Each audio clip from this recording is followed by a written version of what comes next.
Hey guys, it's your girl Clar and welcome back to my channel. So we have a new video for today, and this video is we are going to review Barbie collabs with Glampix and Dazzle Me. So kung gusto niyo panood tong video na ito, just keep on watching. So guys, BeautyCon is ongoing right now.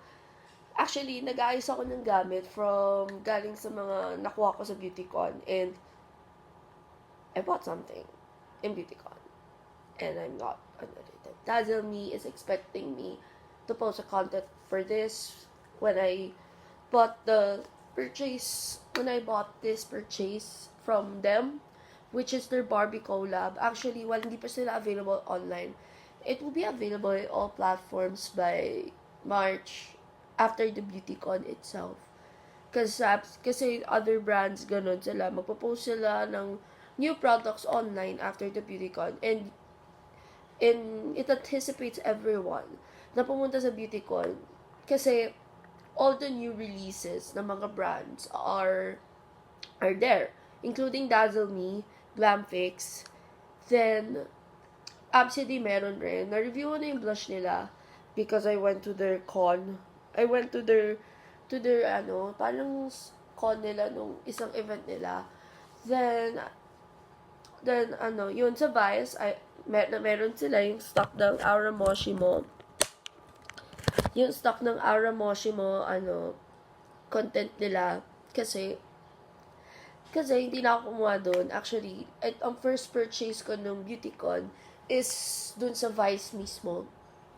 Sa Vice talaga mismo yung first purchase ko ng BeautyCon. Kaya lang, hindi, yung mga sumunod, kasi na-launch na-review ko na. Especially last time, na-review ko na yung Moshimo collection nila kasi I went to their event last February 27. Nakakala ng nanay ko, bumili ako. Hindi, galing ako beauty event nung time na yon. Then, meron rin isa pa. Meron din isa pa from Sunny's, yung kanilang mascara.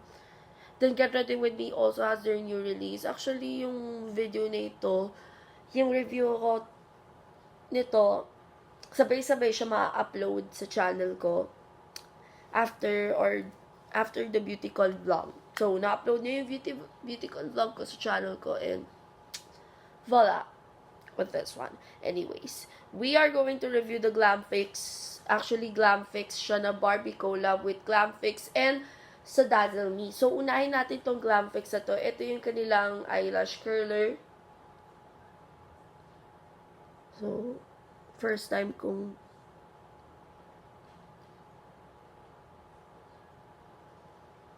okay.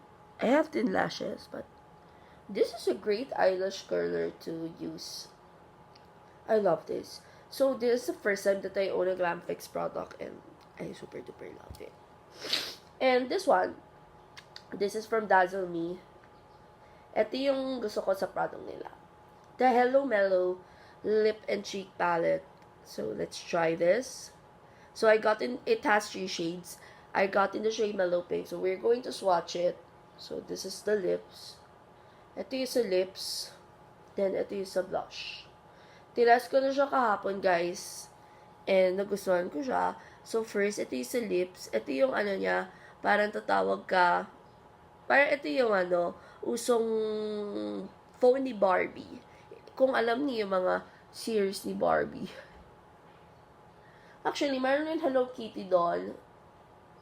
I forgot. Gusto ko bumalik doon kasi I want to buy the Sanrio ones.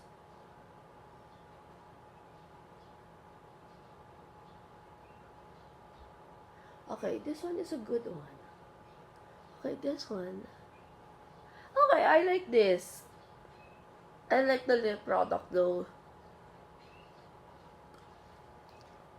The lip product I am going to use for in this purpose talaga. Wow, I love the consistency with this. I can use this all in one with this one. So, this one, so ito yung blush nila, guys. Use it on your hands kasi na-try ko siya sa brush. Konti lang yung product, yung amount niya. So, use it by your hands. And let's blend it pretty well. Guys, yung consistency nito, guys, it's more on, the consistency of this is more on a cloudy, velvety finish. Parang yung mga normal na pudding pots, yung mga ganitong finish. Akala ko, ano lang siya, parang satin finish. No, this is more on a cloudy, velvety finish. And it blends pretty well. Hindi siya, pag one swipe siya, hindi siya ganun katapang, katulad nung sa Happy Skin. Yung mga ibang nag-release na mga ganitong kind of velvety finish all throughout with this one.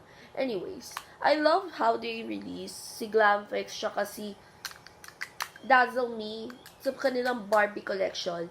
I wanted to try also their powder, yung invisible powder nila, but I'm waiting to available it online.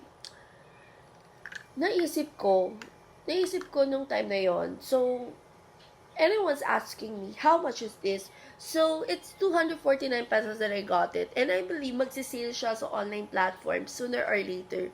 Also, this one, I didn't ask how much is this. So this is a pass product for me. If you want a all-in na ganito na lang yung pang-travel size, this is the best product that you should try from Dazzle Me. I love Dazzle Me setting spray so bad. And I want to have that also. Yung grip nila, lalo na yung latest release nila na grip. But anyways, that's it for my review for Dazzle Me, Barbie x Dazzle Me and Glamfix collab with Barbie. Bye guys!